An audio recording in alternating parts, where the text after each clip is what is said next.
Here we go. We are live. Everyone thinks because you're a zombie, you don't know good coffee. Well, they're wrong. There's only one brew that gets my seal of approval. Deadly Grounds coffee is my guilty pleasure.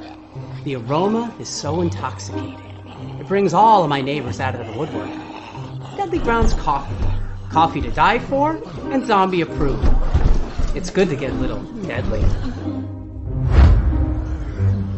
Use the front door! Oh, they're so disgusting.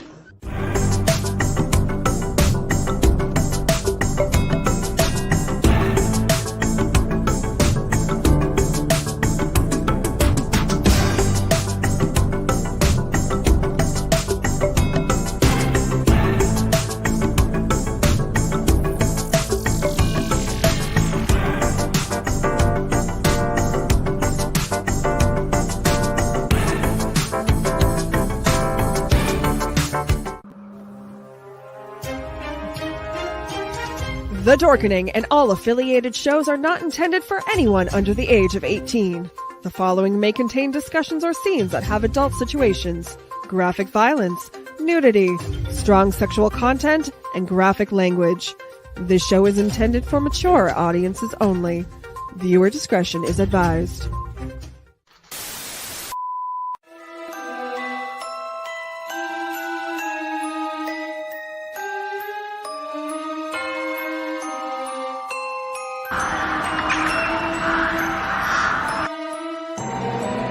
Steve Van Samson, Curtis M. Lawson, Paul Christian Glenn, Joshua Rex, Raz, Rob Smith,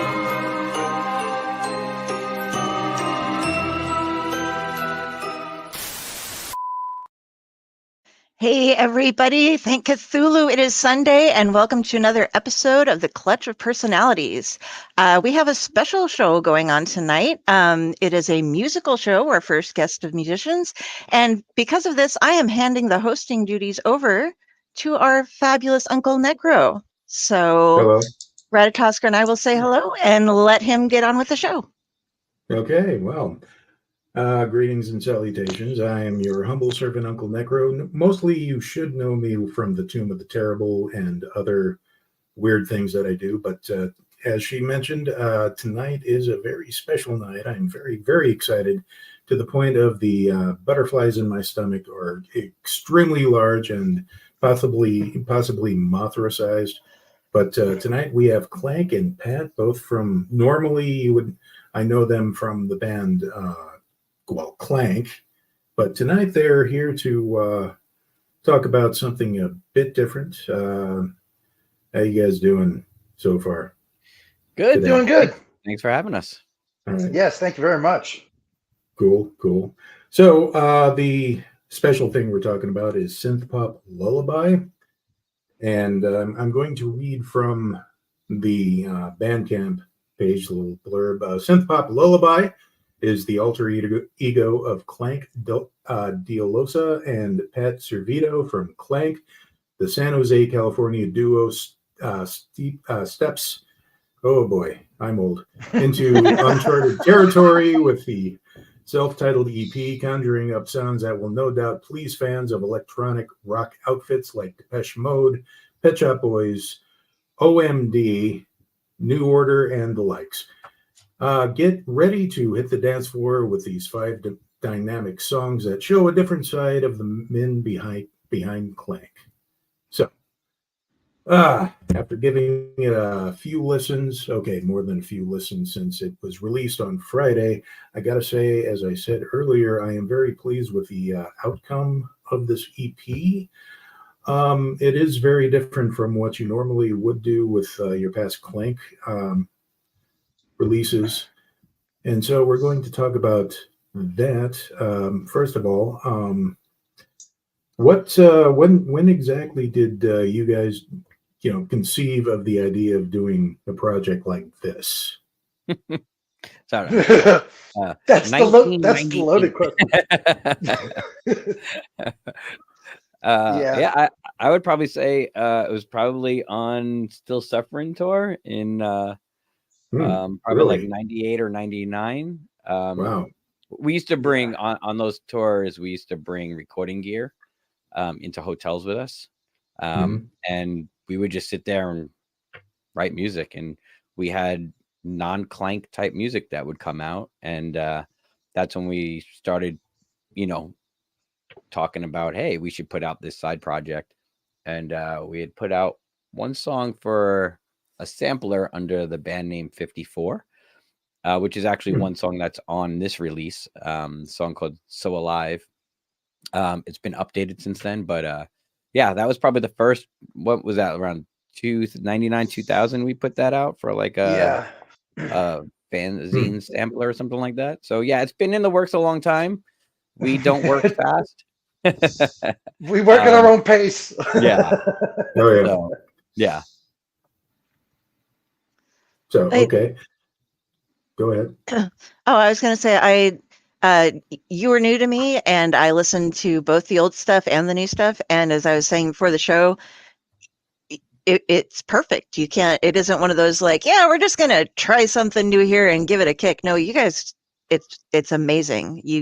Awesome. Thank you. You absolutely nailed it, going into a completely different genre. And there's no hints of like, we're just this other band trying this out. It's awesome.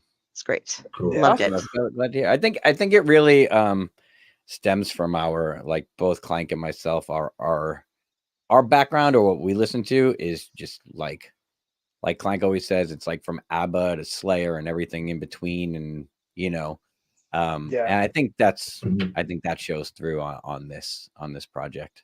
It's nice little it's more positive. Not that Klank isn't positive, but Klank has a darker feel to it, so it's more, brighter and real positive, real uplifting. Yeah, and that was one thing we tried to shoot for on this, especially with the times we live in now, is to try to be more uplifting material to something like that. Yeah.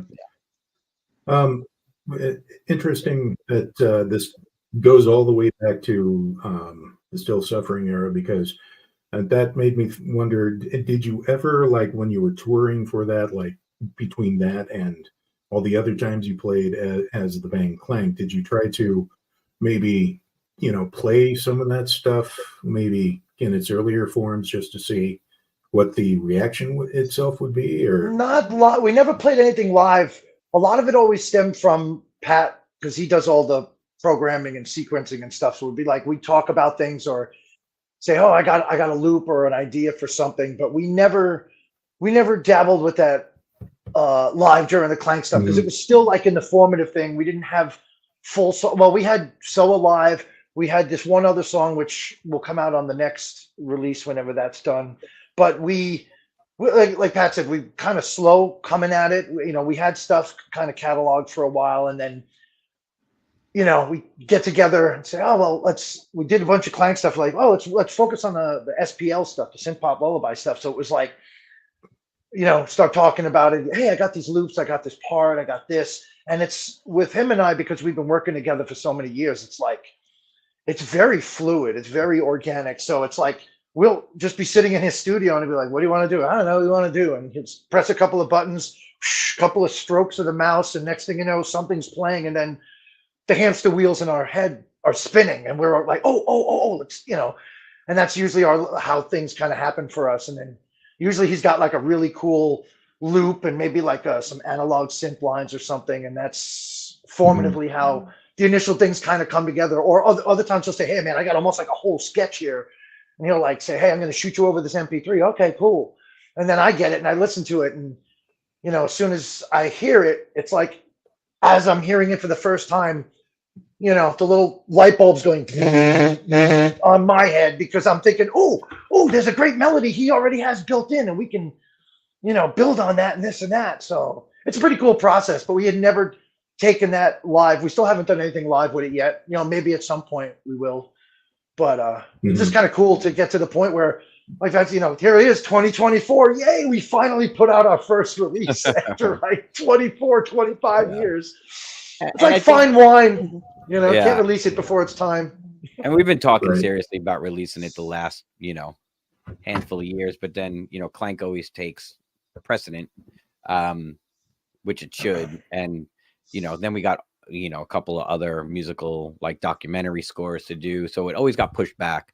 And then finally we literally never showed anyone, even our business partner and artist Anthony Herrera. Like, I think we just showed it to him within the last few months, and he was like a big force, like, okay, here's the artwork, here's a video, we got to get this out now. And we were like, all right, I guess we're doing it. So he was a big push behind us to actually like do it now. So then we were like, all right, we released the Klank remix CD last month, and all right, finally in August we were like, all right, let's just, what do we have mixed? What songs do we have? We have a ton of songs, but we just felt like, all right, let's just be a little critical on what songs we're releasing. And that's why we were like, let's just start with an EP for right now. Right. And we chose the songs that we felt were done.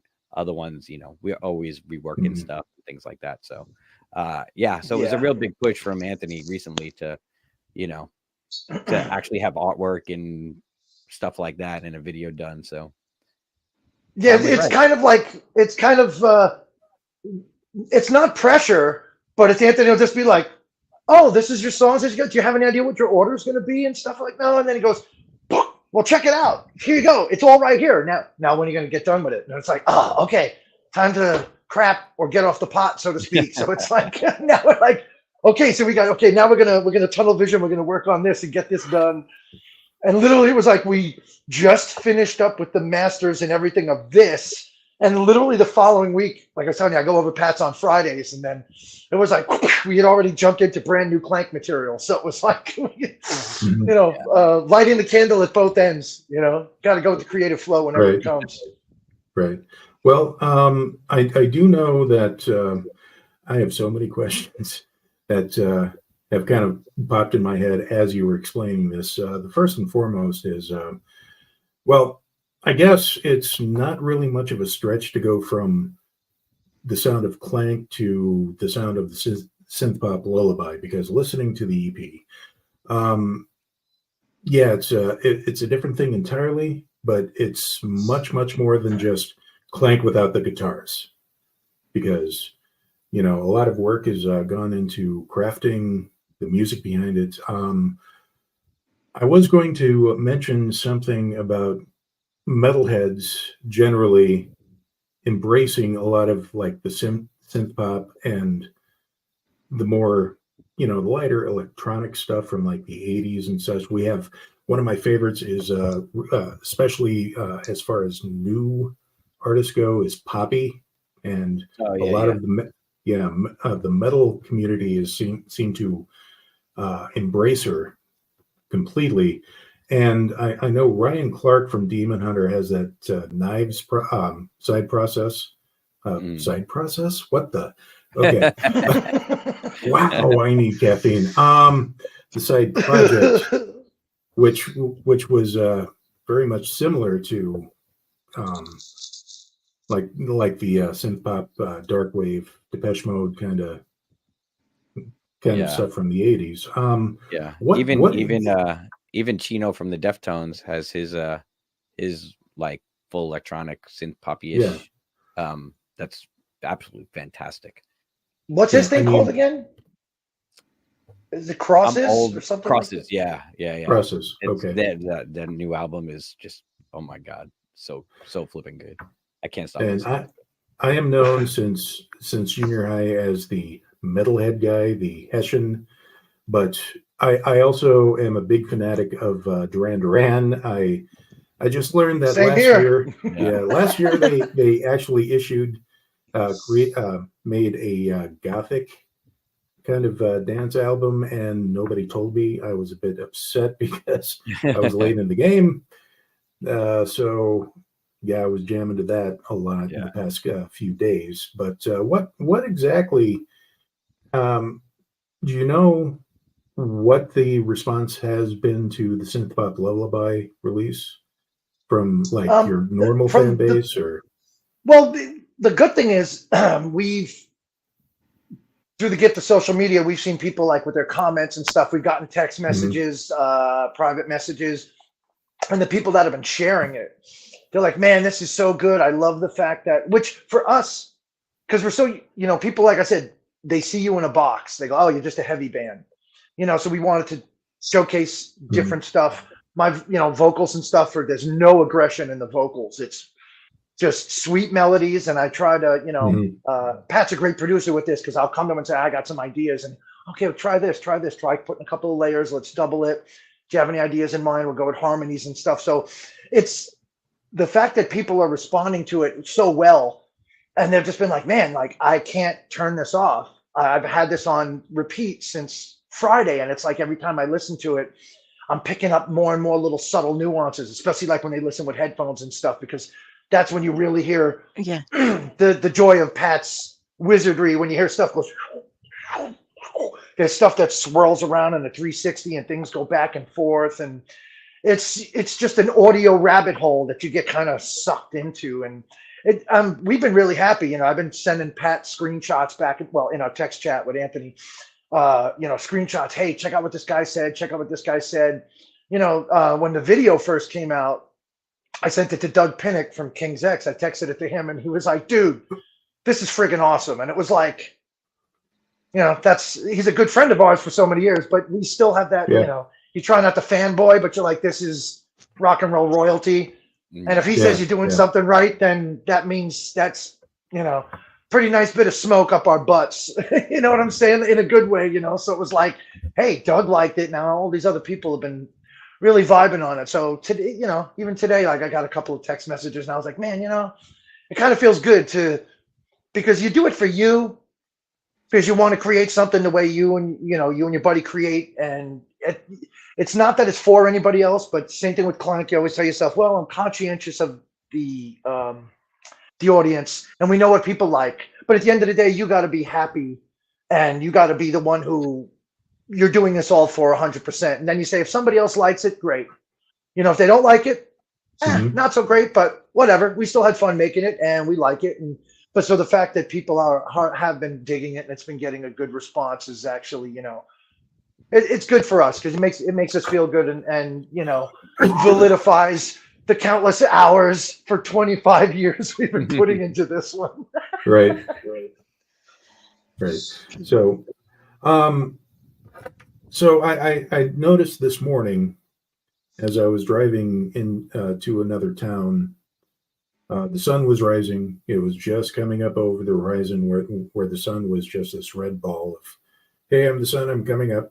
And there was a nice chill in the air, and there was nobody driving on the highway that early in the morning. It was about 7:30, 7:45 when I took off. And I popped this on, and the vibe of this EP works really, really well at that part of the morning, I found. Like, let me pull this up. It's available on the Charon collection, I believe it's what it's called. They don't have an exclusive. It's not like an exclusive label that you guys are stuck on. It's just they're just distributing. Is that because it's released on our label, SmokeDogg Productions, and then we've been working with Charon Collective. The last few releases of Klank to release the CD. So they release CD on their website, and then we do just digital on ours, and then Spotify and all the Apple Music and all that fun normal jazz stuff. Okay. Yeah. Have they been? Go ahead. We have a really good relationship with them. It's been good working with them. And I was just going to say, you should be able to find the information up above, down below, depending on where your show notes are at, from where you're watching. There should be links to all of their stuff, and to like the Bandcamp, I believe, and YouTube. So cool. Yeah, that's good, because in the past, I remember reading about all the woes with previous labels that you guys were on. I remember. Okay, so Cornerstone 99, you guys are playing, and I go over to the merch table, and the rest of the band was at the table, but Klank, you were off somewhere taking care of something else. But I was really, really wanting to buy. This is about the time when the original Numb came out. So I rush over to the table, and I buy two copies of the CD, one for me and the one for my friend that I promised I would pick up because he was off on army maneuvers that weekend. So then I looked, SmokeDogg Records, that's pretty cool. And later on, I noticed it was re-released through another label itself, which kind of confused me. Right. We talked about this at the previous, right, like 2012. Yeah. But yeah. Another label wanted to license it from us, and they did. And we were supposed to get, because we did all the they didn't lay out any money. We did everything as usual, like ourselves. So it was from CD1. We were supposed to get X amount for a royalty, and we have still to get one statement for the thousands of records that were sold and the money that we never received. Paid back for the video.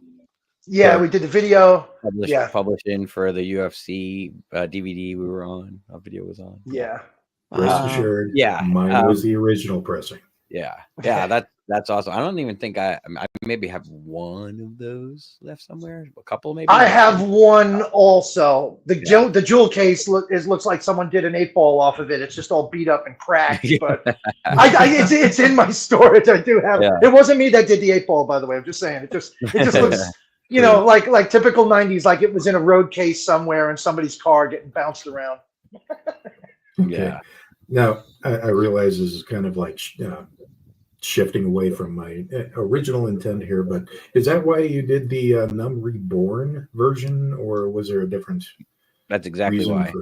Okay. Yeah, a couple of reasons. One, the main reason was because that label had a 5-year. We had a 5-year agreement with them, licensing agreement, and we can't get a hold of them to stop them from selling it. So we figured, all right, well, we don't want to promote that CD anymore. So let's just re-record it. So we re-recorded, I think, pretty much everything on it, right? I don't think anything is. Yeah, no, we didn't rehash anything. Yeah, and we added a couple of new songs. And then that was basically the reason why. Yeah, you're right on. Spot on. Awesome. Yeah. Well, it's definitely worth the money to pick up that version too, because it was either re-release it or change our name to Symbols. Right. Right. Like the artist formerly known as. Right, like Prince. Yes. Right. The word slave on the cheek. Yeah. So for the record, I do like the mix, the original mix of the Blind from the original version of Numb, but that's just me. Well, that was also the fan club version, and it was a bit raw. Yeah, I like the rawness of that. Just anyway, going back to the SynthPop LullaBye, the opening song here, "In Hopes to Better Me." It's a great opener of the track. You'll probably read my comments when I finally publish the official review on my blog, but yeah, it's just, it's got a good solid beat here, good musical, build up, and the vocals, the singing is just, melodic, has a great hook that kind of draws you in. It's I guess we can talk about what was what led up to the making of that song. Well, the way it usually works is 99.999% of the time the music is written first before the lyrics.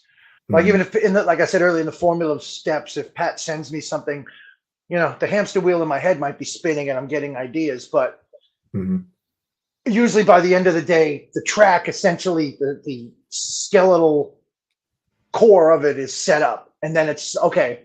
So we know what we pretty much want to do here. Sometimes we'll go back and go, let's cut this part down, add this, extend this, or add a part here or stuff. But we wanted to like listening to it. Like I said, it has that vibe. It's chill, and a lot of it comes from lyrically, like our life, the life I live, life Pat lives. I like to look at things in my surroundings, sometimes write in a third party and also with that one, it's like, what's the path to happiness? I've wondered to myself. I've come to find the answers aren't in the books upon your shelf. All of my experiences made me who I am. I know that I'm not perfect, but I do the best I can. It was like, this is all the same things that everybody says it. Like, or anybody who's got a conscience, you think to yourself, you're like, man, like, everybody wants to be happy. And then, you start thinking about stuff like that, and you see stuff in the news or stuff going on in your personal life or your family, your entire family or your friends, they're struggling with stuff. And, you kind of, like the hook says, I've been searching for a place that I don't even know if it exists. Because everybody wants to find not so much bliss, but the happiness factor. Happiness can be in a lot of forms. People think, well, happy is just you walk around with like a crap-eating grin on your face and you're just skipping on clouds all day, and that's not really what it is. That can be for some people, but this was more like real for us. Like, well, like what are we looking at? What are we seeing that makes us want to be better as people and find and maintain some kind of happiness in our life, however that may be. That's why I say, join with me if you'd like and take a look within. Never too late to change what lies beneath the skin. Because they say, some people can't change. And I think that's true with some people. They're just so set in their ways. But happiness is a choice. Same thing. You can look around you. You can see everything that's sad and miserable and bad and downer. And some people get so caught up in that they're just focusing on, I don't have this or I don't have that. And my world is so crappy. But they don't take time to think about what they do have, how they're blessed, how you got a wife, you got kids, you got a house over your head, you got a table, you've got a car, you know what I'm saying? Like, just, you got friends, you got family, you got your health or whatever. We get so caught up in, the stuff we see and the negative that we don't think about the positive or trying to be happy with what we have. I don't even want to say content, but because you always want to be better, but you want to maintain a certain course of happiness in your life. You'd say, hey, man, I've struggled for so many years, whatever. I got to a certain point. I don't want to go down on the roller coaster. I want to keep going up, so to speak, and bettering myself. And that's where essentially that was a thought process where that had came from. Yeah. And I know your story. I understand your own personal struggles throughout the decades there, so I completely understand where you're coming from. Musically, this was right after I moved out. This is probably like 2010, 2011. We wrote it. It was right after I moved out to California. And we had bedrooms right across from each other in like 2-bedroom apartment, and all the gear was in my bedroom, and then we'd run a cable across the hall to the microphone in Klank's bedroom. And it was musically, it's a song that came together in like 5 minutes, and it was really based off of we found the sample actually, and then just the synth line just came, and then everything else just flowed so easily around it. The whole song came together super quick. We like to use the term happy accidents with a lot of stuff, because sometimes it's like he said, we have this really cool sample. He put something behind it, and then it's just like, oh, wow, this is great. Oh. And then next thing you know, like 20 minutes later, you're like, did this thing just write itself, essentially? Like, because, you got the meat and potatoes there. You just got to dress it up a little bit. But it was like, wow, man, that was pretty cool, That was going to be my next question. If like, say you're walking down the street one day and then like a noise happens and it starts looping itself in your brain, you kind of build up upon that. And it's like, this would make a great song. Because that happens to me with my own stories as I'm writing something. Somebody says something off to the side that doesn't really have much context, but my brain just takes it and goes, what if this, and boom, story's written in my head, at least. So that happens all the time. So, we get ideas for stuff. We'll hear, like when Pat used to work at this other college, it was like, machinery out in the street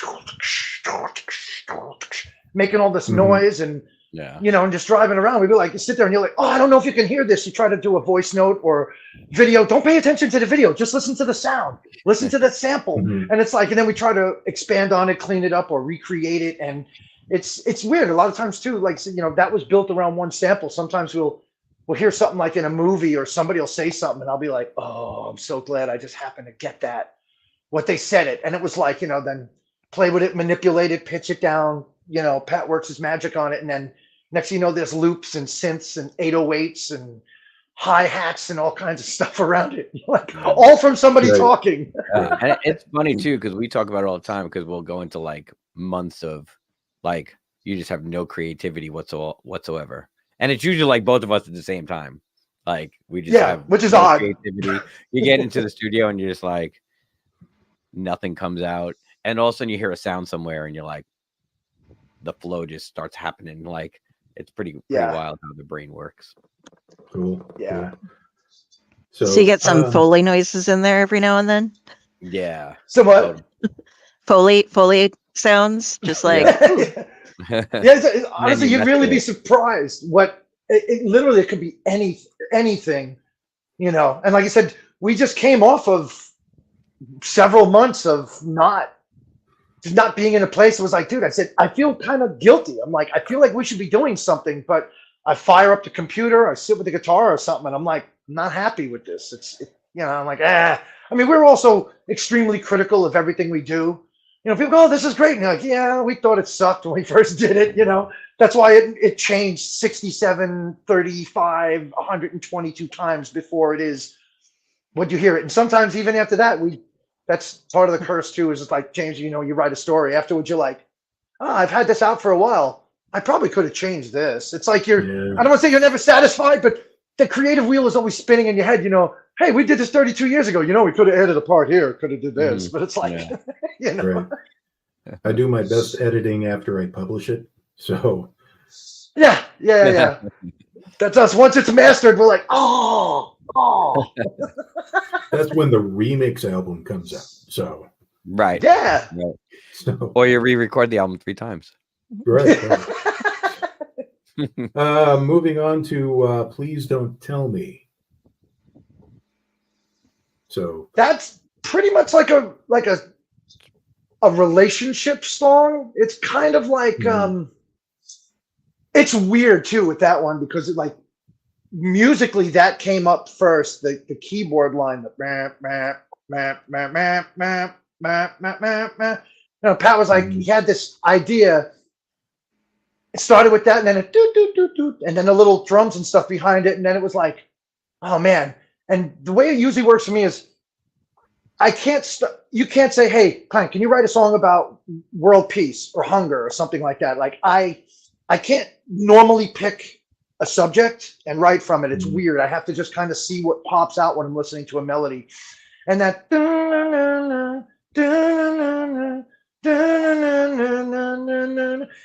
hit me, and it was like, oh man, this is cool. I like that. You know, like bookmark it, save it.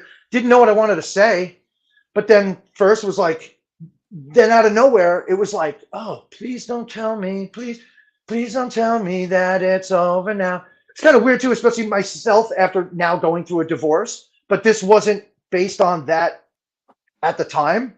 It just kind of came out. And that one was weird because the chorus, the hook, was technically written before the rest of the song was lyrically. And then it was like, man, you know what? This has a total retro vibe. Let's just, you know, your hand in my hand, we hold tight to everything we love. You know, and it was like, not to say sappy, but like it's somebody who's in love, and you're thinking, well, you know what? You don't want it to end. And with the song, it's like, it's not that anything ended. It says, you know, like storms roll and clouds come, but blue skies always come around. Nothing is ever permanent. Things always change. You know, red lights turn green. You hit a stop sign, you go. You know, you have rocky times. You just always continue on. So with the relationship, it was like, oh, please don't tell me that it's over now. Like, you know, like, this is a good time. I don't want it to ever end because I found my peace or whatever with my significant other, you know? right. The funny thing with that song is I totally forgot about it.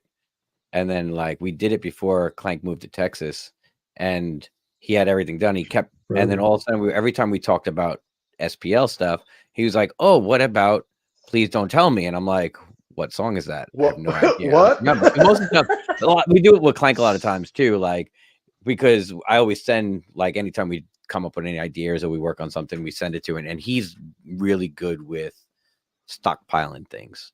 And then all of a sudden he'll go through like his phone or his computer and be like, "Oh, what about this?" And he'll be like, and I'm like, I have no idea what that is. So I think it was, I don't know if it was when you moved back or you came out to work on stuff for a week. That's when I came out in that April. Yeah, he was like, "What about Please Don't Tell Me? We got to do that one too." And I'm like, and I had a hard drive crash on me. Ooh. And a cover we did for SPL, a Depeche Mode cover that we did is nowhere to be found, and that song was nowhere to be found. So we ended up having to redo the whole thing, recreate it from an MP3, like try to get the same tones, get the same sound. So it was actually pretty funny how it's still a little different from the original version, but it's funny how that came about. That's probably the last one that we did.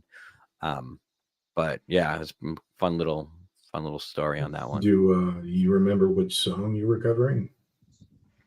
It's No Good. We did. Okay. Yeah, Depeche Mode. It's no good. We want me. Right, and the plan was to release it on this, but my analness was like, I don't want to. All we have is an MP3 of it, so I didn't want to take an MP3 and master it to a WAV file, and then so right, and have them recondense it. Yeah, right. I didn't want to go back and forth, so we have to remake that one, which is in the works. Yeah. Okay. Yeah. Awesome. So, I did notice that with the track "We Need More Love," it's another.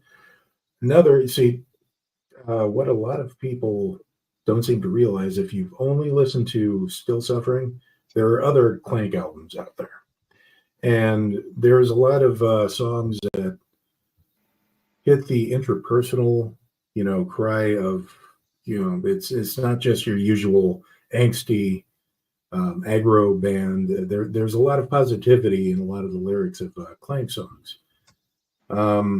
This one, "We Need More Love," kind of hits on that lyrically.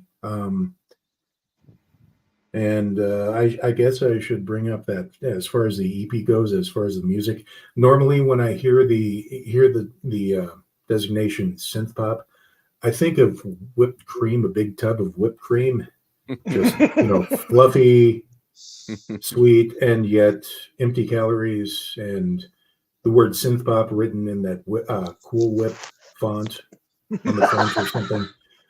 But you paint a vivid picture. I really wish I had a tub of whipped cream right here. I'd be like, I know, right?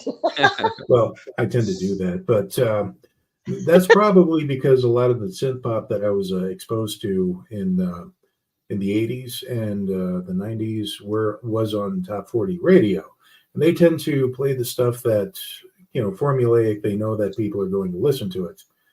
Whereas when you think of Depeche Mode, say, bring up Depeche Mode again, a lot of that stuff is the stuff you kind of sit through while you're getting to something like, say, Strange Love or I Feel You.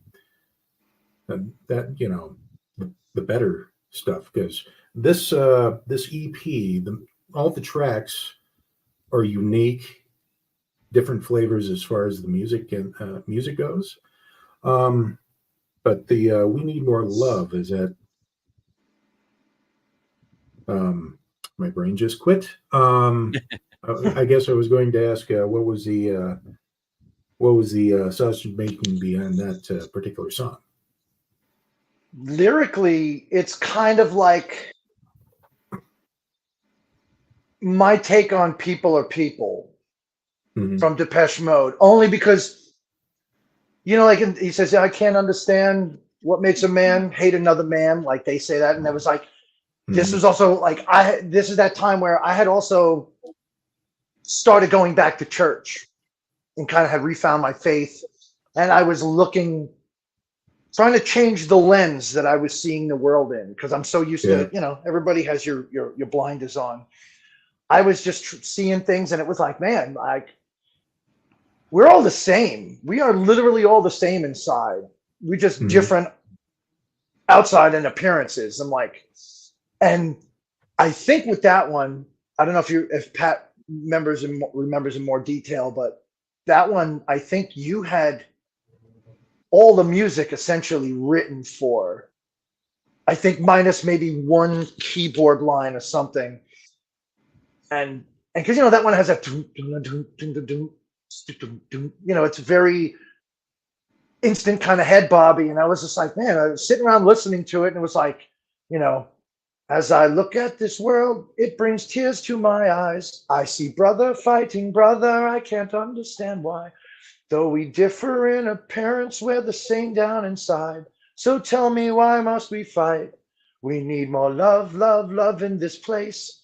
We need more love today, and it was just basically like a simple plea, cry out, like, hey, you look around, you look at the news, there's life in general, and it's like you just see so much hate, and it's like, we can actually do good and do better and learn from past mistakes and try to, instead of just repeating history over and over, why don't we, take a tip from what we've learned instead of doing the same thing over and over, try to change, better ourselves from it, and just try to show more love, and just stating that, hey, look at the world. Like we need more love. Yeah. Essentially. That's pretty much how it happened musically, right, Pat? If I'm not mistaken. I think so. If I remember correctly, I'm trying to even think of the song right now. It was probably the main beat of the song was probably, I think was probably written in my car during lunch at work. I would always bring a native instruments machine and leave it in my car, and to help me get through the day at work, I would take my lunch and go outside with my laptop and hook it up and come up with like a, just play around, see if anything flowed. And I think actually we were working on Klank remixes and going through some like old machine projects I had, and that was one of them. And he was all of a sudden was like, that's a perfect SPL song. I totally forgot. I had totally forgotten about that. Because it's around the same time. What was that? The Justin Timberlake remix that we did. Yes. I think it was probably that same day. Well, it's not Justin Timberlake. Sorry. It's actually a Klank remix on a remix CD. We joke around because we joke around that it was like, just because Darren sings it totally, or Klank sings it totally different. So we sang it totally falsetto, like So, this sounds like something Justin Timberlake would do. It was our inside joke of Justin Timberlake. Bringing sexy back. Yeah, right, exactly. Yeah, bringing not so sexy back. Yeah. Middle-aged dad, oh yeah. Yeah, so that was a Klank remix. That just all of a sudden, same type of thing. We were going through all like old machine beats, and that turned into he just started singing like one of the Rise songs over it in this like almost reggae-ish type of like cadence. Yeah, thank you. Yeah, that's and that was the same thing. And then we were just going through and trying to get like, hey, what do you have? Let's try to get like a little inspiration. And Need More Love was one of those that we ended up yeah, that was definitely one of my mental notes that as I was driving, I'm thinking this could totally be a reggae song. It's Ziggy Marley. What's Ziggy Marley been doing recently? I mean, bring him in. So yeah. Now, So Alive. That's probably my favorite song off of there, simply because it's for lack of a better word, more one of the heavier type of synth tracks that you have going. And I know Pat has mentioned that it started life as something, sounding a bit different at least. This one would definitely could find its way to somebody's like workout mix, as far both lyrically and the fact that it's a lot more driving. So and again, I'm just going to say it. I at first I thought I saw the title and I thought, did they cover the Love and Rocket song? But no, it's something completely original. But yeah, go ahead and what's the story behind that one? That's actually, I think, the oldest one we have, right, Pat? Wasn't that? Yeah, that was before Heard It Again. This was written when we were writing Yeah, and it has. You can hear definitely a God Lives Underwater type influence, because none of the other songs have any kind of guitars with dirt on it. I don't want to say super distorted, but that one has. So funny that you say that. I like literally. It's so funny that you mentioned that, because I was about to say, like, that song was, at the time we were really big God Lives Underwater influenced, and that's where this song to me kind of came from. And it's so old that I remember when POD's song came out. I feel so alive. It's so funny because we were like, when that came out, we were both like, "Are you kidding me?" like, hey, we have this song, but it's been sitting for 20 years at that point. So yeah, it was so this is probably like 98, 99 we wrote it. It's changed a little bit. It's definitely changed over the years. But yeah, this is it's an oldie. And the funny thing about that, underwater, has that underwater vibe. And that whole thing with lyrically was because we were touring so much at that point. It was like we'd go out for 2, 3, 4 months, come back, work for a month or so, whatever we could, then jump on another tour. So like with the lyrics on this, it was just like, because there's nothing like being in a band. There's nothing like playing live, because especially, you're in your 20s, you've got zero responsibilities, you're living home or whatever. So it's not like, you're not going to get thrown out in the street per se, if you're not meeting rent and stuff. So it was like, with that, it was like, man, just the lyrics straight up, like, another day, another place to be, but it's all right by me. I wouldn't trade it for the world. And it's okay to join me in this place. Your problems all erase. Share a little peace of mind. And it's here I find I'm feeling so alive, and I never want to come down. That was like, that has maybe like almost like a little kind of 9 Inch Nails kind of twist to it. But it just, like Pat said, it was very God Lives Underwater, because we're still big fans of those. But that one was like, that was one of those ones where that was kind of like a constant repeat in a tour van. Like, there were certain albums, Life of Agony, God Lives Underwater. There was a certain, and Typo Negative, certain things that were just constantly playing. And that one just kind of, he came up with the main beat and riff and stuff on it. And it was like, man, that was another one where all of a sudden it was like, I don't know what to say. I don't know. And then all of a sudden, as he kept playing it, it was like, my brain was just like starting to see things in the Matrix. And it was like, and it was like, oh.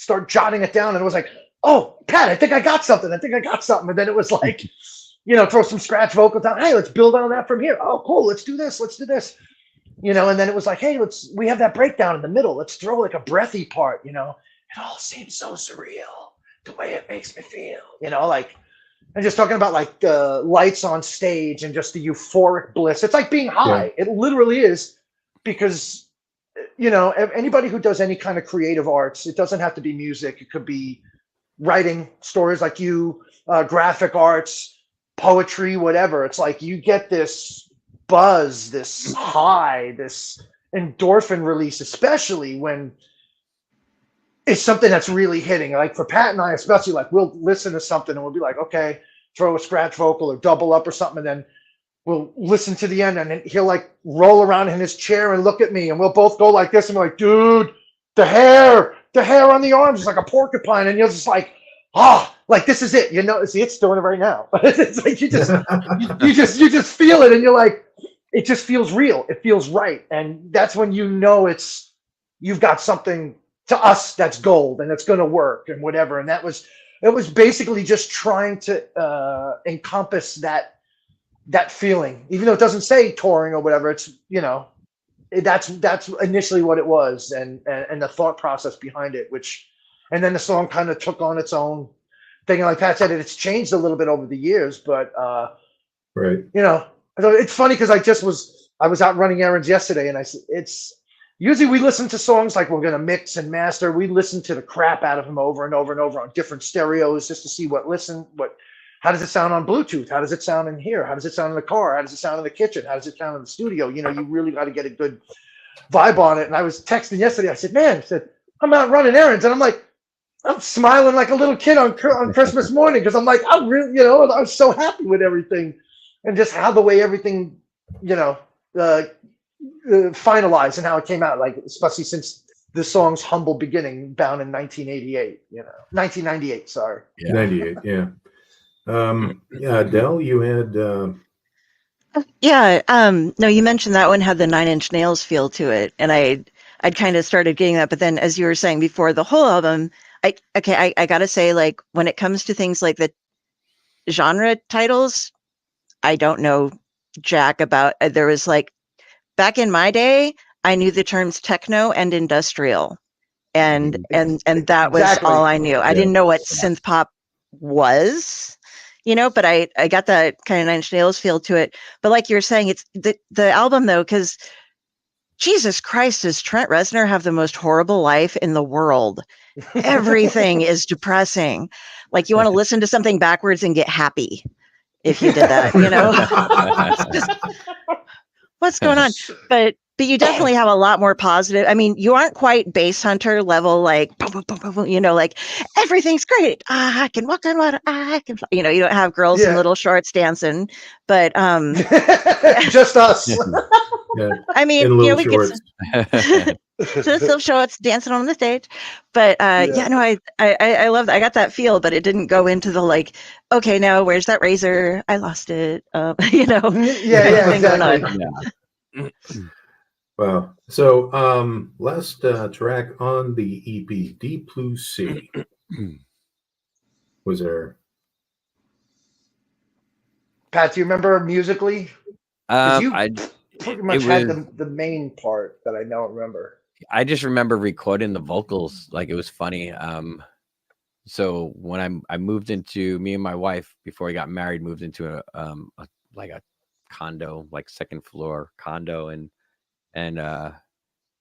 we had, like, it was a 2-bedroom condo, and I had studio in 1 bedroom, and then my wife was at work, so Klank and our old drummer came over. We're like, hey, let's go record some stuff, and then he ended up just coming up with the lyrics of that, and we recorded it there. That was probably in, I would say, 2013, 2014 ish, something like that. Okay. Yeah. And it was probably just something, again, just flowed. Like, I think he just came over. We're like, hey, let's just work on stuff. And then we didn't know if we were going to work on Klank stuff or what. And it just, something that came up right away. And he's like, I got an idea for it. Let's roll with it. Yeah. Very off the cuff, but awesome. Yeah. Another song I forgot about. I tend to forget about songs. And he's like, what about this one? Which one is that? I'm like, you know, the one, or a lot of times we have it labeled different things. Like, he'll have, like, you know, like he was talking about the piece of gear he was using is called Machine. It'll say like Machine 1, 3, or whatever. Or like, we'll have, you know, Dancy 1, Groovy Hook. Or, you know, we have all these little names just to tag for it. But I remember he had, when he was playing that, it was the main part. I was trying to think of how it goes for the verse part. And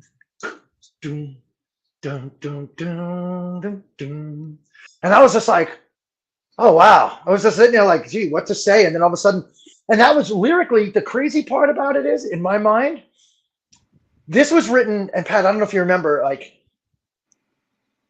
music is so important to me, to Pat, to us, to people who are real music heads. It's like, you know, like Jimi Hendrix had a song about, what was he talking about? Like saving music or rescuing it or something like that had came up. And I was thinking, what if somebody stole music? Music was taken away. What would I do to bring it back? You know, and then, or to have it back in my life. Like, that's when I was like, I'd walk through the desert sun. I'd swim across the deep blue sea. You know, just like basically like if somebody removed music from, you know, like a Thanos type thing, removed it, I'd be like, we would move mountains. We would do whatever we had to do, search high and low to find it, to bring it back. And I know it probably sounds cheesy to say it like that, but that's where essentially where the whole gist of it came from. And it was like, because I remember first coming up with the hook, I'd walk in the desert sun, I'd swim across the deep blue sea. And then it was just like, oh, this is cool, you know, and then it changed into the boom, boom, boom, boom, the other part. And it was just like, again, don't know what to say. And I'm like, record, lights on, mic is live, do something, you know. And then it was just like, man, like, you know, you're all that I want, I must make you mine. This fire burns deep inside, consuming all that I am. And it's just the love and the hunger and the want for music, to have music as a part of your life, because a lot of people say they don't know what they would do if they didn't have music as an outlet in their life. I'd be dead or in jail. I know that for a fact, just because I have a very addictive personality, and when I tend to find something and like something, I go down the rabbit hole, for better or for worse, whatever it is, you know. So, and for music, it's always been like, this is the therapy. It's since day one, we said with Klank, they go, describe Klank. Klank is a page out of a journal or a diary set to music. We call it sonic therapy. It's so much better for us to get together and get our frustrations and things we're feeling out in music than sitting on some couch paying somebody $300 an hour to listen to them and sit there with their little pen with their glasses on or something. You know, like this is our therapy, and music means so much that, hey, you know what, come hell or high water, we would go from one end of the earth to the other if we had to rescue it, to bring it back, because that's essentially what it means for us. Yeah. You know, I know, especially growing up, finding that music is a great therapy, just listening to the music. And that's that's the main reason why I started doing the writing, because that's a way to make the voices stop, you know, just getting it out there. Right. So yeah. I do have a couple of questions here to follow up, and then I think, you know, this has been a great conversation today, guys. But yeah, awesome. First, I know as under the moniker of Klank, there's a couple of covers that you did in the past. You did the Van Halen cover on the EP, and then that Striper one. I don't know if you remember doing that. Yeah, that was forever and a day ago, but yeah. I have a copy of that now. Yeah, I see. Wow, because that label tanked like early on. So yeah, that Alex from that label was actually just here a few weeks ago. He spent a couple of days here because he had a storage unit. He was living down in LA and then moved up north to Oregon, and was like, hey man, I need to go down to LA to pick up some stuff out of storage. He had like a whole bunch of DATs and stuff, and he said, I need to because he kind of wanted to not so much revive the old label, but he wanted to take a lot of that stuff that's been stored and finally make it available. And it's funny because you were talking about covers. He actually has, I don't know if you're familiar with King Diamond, No Presents for Christmas. Yeah. I did a cover of that in 90, what was that, 98? 97, 98? That was even, I think that was even older than that, probably like 96. That might have been, actually, that might have been 96, 97. Yeah. And there was one version that was on a CD because MP3s weren't really a thing then. And that got lost at a previous drummer's house with a bunch of my stuff. And so I kind of forgot about it. And then Alex goes, you know, hey man, I still got that DAT, and I got that Striper, the King Diamond song you did, the Klank Christmas song. And I was like, you have that? He goes, oh yeah. You know, so Pat has that at his house and a bunch of other stuff he was cleaning up for Alex, so Alex could eventually make that stuff come to life. I know we kind of sidetracked on that. You sent me like years ago. You sent me a file including that the cover of Kisses, Her, only you rewrote it about Santa Claus. You renamed it Him. Yeah. Yeah. That was for Fingers Metal Shop. Fingers Metal Shop, a big rock radio station on Long Island. We're friends with the DJ, and we've played live on, we always did special things. So he was a huge Kiss fan, and he would always every year would do a Kissmas show, and he approached us. He's like, "Hey, would you guys mind doing this, she over?" But he's like, "I got lyrics," and would do them as Christmas, right? Did he have the lyrics, or you wrote the lyrics? No, he wrote everything. He said, "If you don't mind writing, sing it." And I said, "Oh, well, cool." And then and then we just went in, we recorded it in like a day or two, and had it on his Christmas show. So that was super fun. And he played it every year, which was good, because he was literally the biggest metal hard rock disc jockey. He's from Long Island, but it was like you could go to New Jersey, New York, Connecticut, and he was like, if you got on the Fingers Metal Shop, dude, that was the thing. Yeah. And on it, then he would have. I'm gonna do like my kids, freeze, unfreeze. Klank, are you there? Hello, Klank. But my next question was going to be, would you consider doing like a full cover album? We've been talking about it. We actually have a bunch of covers that we're working on. So that is on our agenda. We have a handful of covers that are already in the works. Yeah. Okay. So at some point we'll start doing that. No. We'll start releasing. God forbid we rush things, Right. Whether it's like a full CD release or just like one-offs here and there, we'll have some covers coming. Now, are any of them like songs that nobody expects you guys to cover? Yes. Like say Grave Robber just released a covers album, and on there is like a cover of Space Odyssey by David Bowie. Oh. Just wait till you hear our version of Air Supply, Making Love Out of Nothing at All. I don't think I could sing as high as that dude, though. Yeah. Do we get like a virgin? Maybe it might be on there. Actually, maybe on the list. I don't know if you remember, but in 1994, when I was in college radio, they released a Carpenters tribute album, and on there was Shonen Knife, that the Japanese alternative band that did a cover of one of those, and that it's a fascinating album. I'm not going to get it too much into that, but anyway, on the Charon collection, the SynthPop LullaBye EP is available on compact disc, and obviously for download, both for $5 for the download, $8 for the CD itself. Do you think it'll garnish enough numbers to justify, say, a nice vinyl release, maybe a 10-inch? So we have been talking about a 10-inch,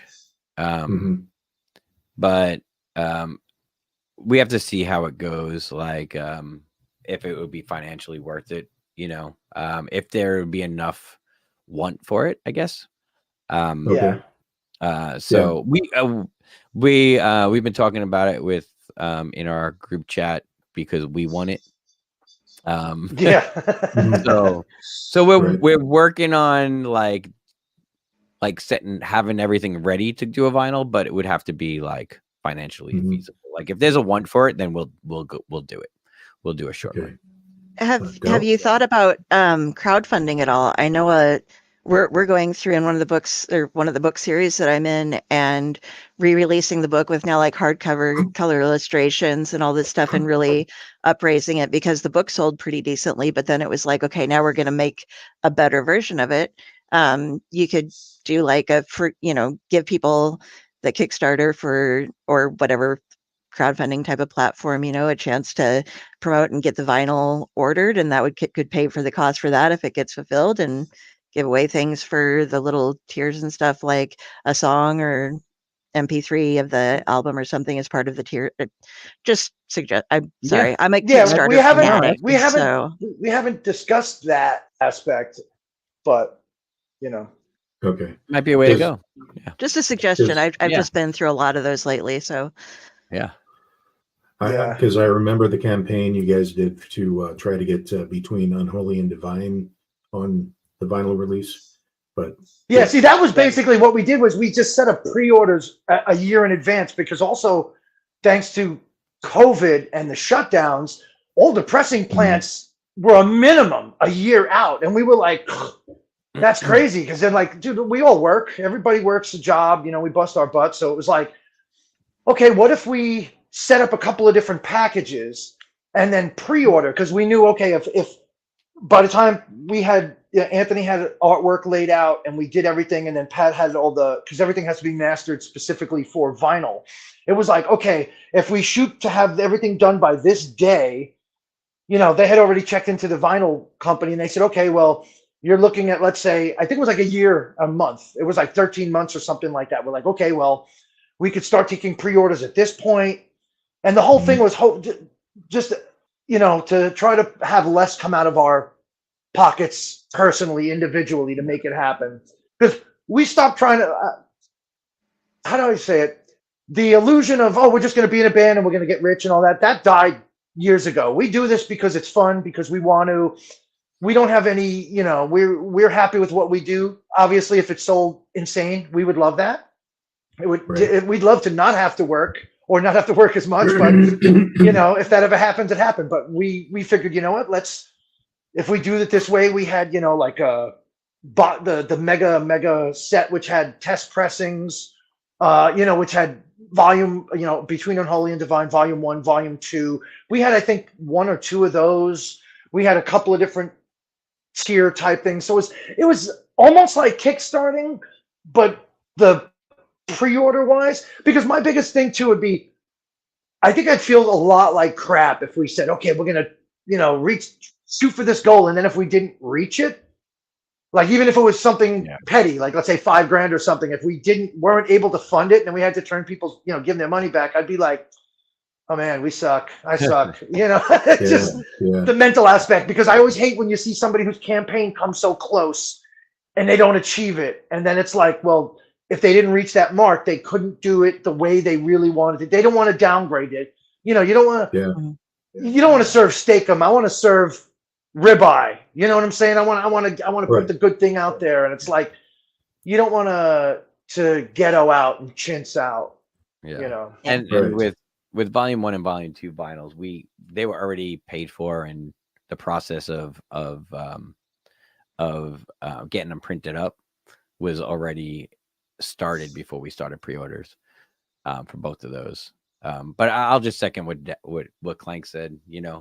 My ego, or our ego. You set up a Kickstarter and it doesn't, or one of those crowdfunding, and you get like one person that goes, "Oh, I'll go for $10," and that's what you earn. Yeah, your campaign was for $4,800 and you earned $13. For me, that would be like, oh wow, right? That would deflate me.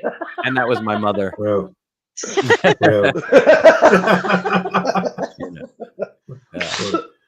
So, all right. So I believe we should start wrapping up right now. This has been an amazing discussion, guys. Thank you very much. Thanks for having us. We really appreciate it. Just super fun. Thank you. We appreciate it. You guys were awesome. If any of you guys want to sit in on the Tomb of the Terrible, you have to watch a terrible movie and talk about it. But you're welcome to stop by. Yeah. So do you watch it real time and comment back and forth on it? No, unfortunately, we can't. Copyright violations. That's right. I was like, because that would be like a Mystery Science Theater 3000 type That's vibe. the first thing that came up in my head. I was just about to say that too. Right. I love that. I would totally do the shadow. Right. That would be hysterical. If we could do that, I definitely would. But yeah. So we can't afford that. It still sounds like fun, though. It still sounds like fun to do. You'd have to find a really old movie. Currently this month I'm making everybody, this entire season, I'm making them watch spin-offs of Amityville movies because there's like over 100 of them. We've done Amityville Death Toilet, Amityville in Space, Amityville Karen.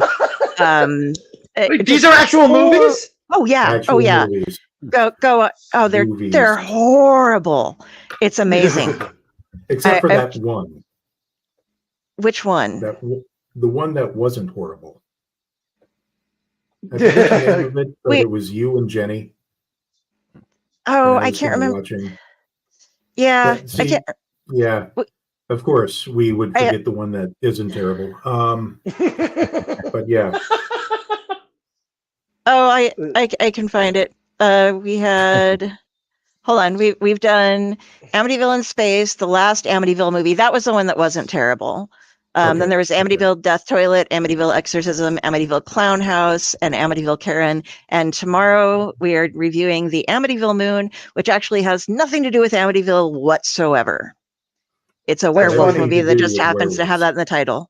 Yeah. What's funny is Pat and I both lived about 10 minutes from the actual Amityville Horror House on Ocean Avenue.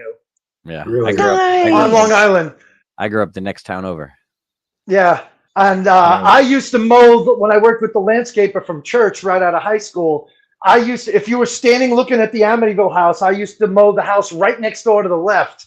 So it was kind of weird. I remember the first time being like, no. And then it was like, oh crap, yeah. And people line up on Halloween. Like the street is just lined with people just to look at it, you know? Do they put eyes? Yeah, do they put the pig eyes in the window on Halloween? Well, the funny thing is they've changed the shape.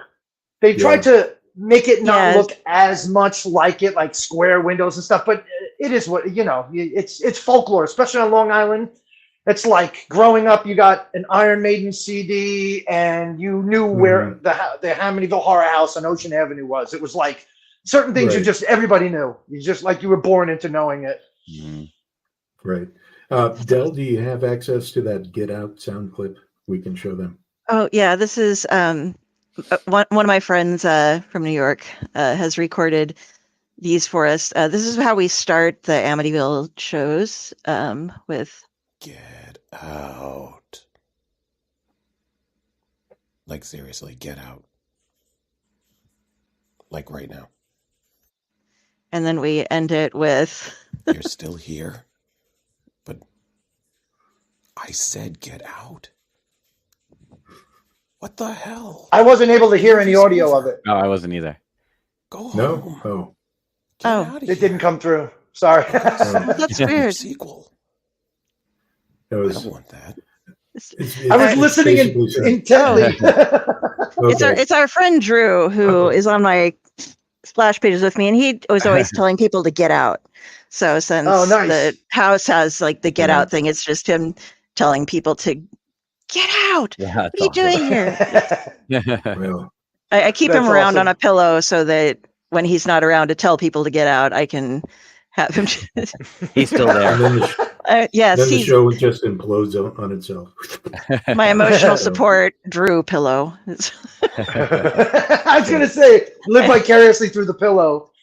I got a squirrel and a pillow. I'm great. Del, do you have any final questions for the gentleman here?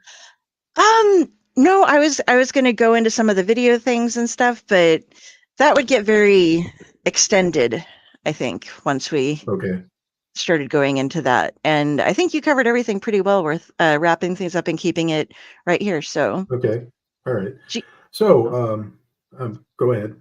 Sorry. I'm gonna say thanks for having us again. Well, yeah. Thanks for coming on and being our very first musician. Yes. Woo! So, Klank, is there anything you want to plug? Any beard oils or t-shirts? Well, I was going to say, everybody, find us on the usual socials under Klank Nation on Instagram, Twitter, Klank Nation. I use Goat's Gruff Beard Care, one of their ambassadors since like 2013 or something like that now. So they keep me looking tight. So I got to give them a plug. But yeah, so yeah, and we're on all the streaming sites for Klank and SynthPop LullaBye. Just search either one and you'll pull it up. And just want to encourage people to listen. And if you like what you hear, please add us to your libraries and to your playlists. Cool. You also have a T-shirt that immortalizes your former pet, I believe. Yes, we have our threadless. Pat, is it Klank Nation threadless? Do you remember? I have no Basically, idea. I had a my pit mix was 16 years old. She was 2 months past her 16th year birthday, and she passed. So Anthony, our partner there, the best part about Anthony is always, we talk about something and in the group chat, like within a half hour later, he goes, "Oh, you mean like this?" And he just spits out things. I got to New York after Ellie passed away because I needed to kind of decompress because she was not just my emotional support animal. You know, she went with me to work every day. We did everything together. So it was really hard. Yeah. It's still hard. So Anthony came up with this, he called it Rock and Roll Ellie. So it's Ellie's face because she always smiled, every picture, every video. And it's got 2 guitars and wings behind it.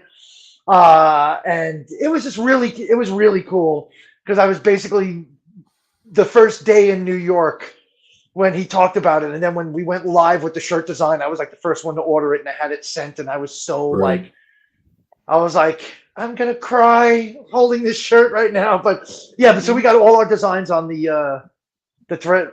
Were you able to find it, Pat? Yeah, it's threadless.com/@Klank. And you can find Klank merch, Klank designs, SmokeDogg production designs, and there's a few new SynthPop LullaBye designs on there as well. And you can find the shirt there. If you want to send that to him, I can add that to the show links too. Awesome. So yeah, cool. Awesome. I was just going to say I was pretty much devastated when I heard that. Yeah, Eli passed on, and I don't know how I'm going to take it if and when Gallifrey's time comes on, because they're like family. Yeah, they are, especially when you have them for so long, you know. Yeah. And the vet had said most dogs like her age, they don't usually last past like 12 or 13, depending. You know, in the last couple of years, she had some, medical stuff. But I didn't have kids. I never had kids, so she was my kid. Her and Gallifrey and my kids, and she was with me through the drugs, the alcohol, the divorce. She was. It wasn't just. I know everyone says, "Well, it's not just a dog," but we have a special bond, and she was literally there through all the times where I needed her most. You know, so it was heavy, and it was just so awesome when Anthony did that, and when we first premiered it, so many people bought it, which just made me feel so good. You know, the fact that so many people loved her and cared her, and what a great way to immortalize her, because that way no one was ever going to forget her. You know, and she shouldn't be forgotten. No, she was a studio dog. She'd come with me every time to the studio, and Pat's dog, Sophie, would come out, and they would sit together, hang out, sniff each other, sleep together on the floor on their pet beds while we recorded for hours upon hours upon hours. Sophie still comes out looking for her every time Klank's here. Yeah. Aww. Yeah. So, Pat, are there any other links that you wanted to promote, or? No, I think just all the links that you got. I shared the Threadless link in the chat here. This is what I got. I'll get that added. Awesome. What is your favorite Def Leppard album? This actually is the Deftones. Okay. But I grew up. Def Leppard was actually a huge in my house. My sister. Okay. It's funny. My sister actually. She's a little older than me, but she's a Def Leppard nut still to this day. And she actually found a note that she had me sign when I was probably like 8. Said that if I ever got famous or in music, or that I have to introduce her to Def Leppard, or I have to give her all my money or something funny like that. And she says, she still to this day, she says it's legal because I signed it. She doesn't care that I was only 8 or 9 or whatever. But Yeah. So yeah, Def Leppard. I go back to High and Dry still probably. Oh, that album. I was going to mention that. It's in just my weird it's a nerd classic. voice. Yep. Every so often I throw it on my phone. Their first two albums are so much better than Pyromania and Hysteria. Pyromania is fantastic, though. Yeah, I pretty much stopped listening after Hysteria. But I would still go to shows with my sister when we were back.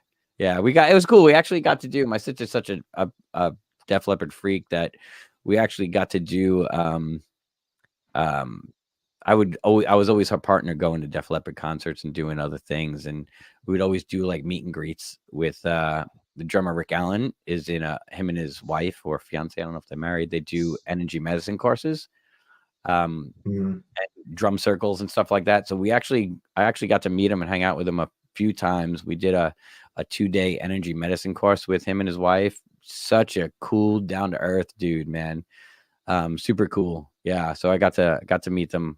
Actually, all of them. The only one I haven't met was actually Joe Elliott and Rick Savage, the bass player. But got to meet Phil Collins, Vivian Campbell. They were all like super down to earth, cool dudes. Yeah. Awesome. Nice. Awesome. Yeah, my Def Leppard stories. Thanks to my sister. Okay. Del, where can we find you? You can find me at Carrie, Kari Sanders on Facebook. If you see this, Crow, that is me, and I am judging you. All of my links. I love it. Show him the sheep. Show him the sheep. Oh, yeah, this is my favorite one. He keeps going. Wait. Oh my God, that's hysterical. I need He's that judging you too. Yeah. I'll send it to you. Yeah, I need that. So, all right. So you can find me there. You can find my author pages there. I am on every Sunday and Monday here on the Owlite Network. Tomorrow we're going to be doing, like I said, the Amityville Moon on Tomb of the Terrible. And I am also on Splash Pages, a comic book comic book podcast on StreamYard as well, part of the Dorkenings Network. And this week we are bringing back the awesome, amazing Mark Waid. If you like Superman, you might have heard of him. He's fabulous. And we're having him back for, I think, the second time on the show. And yeah, then I have the rest of the week off. So yeah, come watch my stuff, read my stuff. I'm fun. And UncleNecRo. All right. Well, where do we find you? As always, I am your humble servant, UncleNecRo. You can find me on the Owlite Network at Tomb of the Terrible every Monday night. As Del has pointed out, we're doing the Amityville Moon. I still haven't seen it yet. That's going to be my next thing. But also, you can find me doing NecroShock radio blog and regular blogs. And in real life, you can find me at the farmhouse in eastern Nebraska, where I listen to a lot of music, watch a lot of movies, and read and write, and usually outside yelling at squirrels. So until next time, even though this isn't my show, I'm going to say, thank you for watching, and see you guys next time. Spay and neuter your friends. Take care. Bye, everybody. Bye. Bye.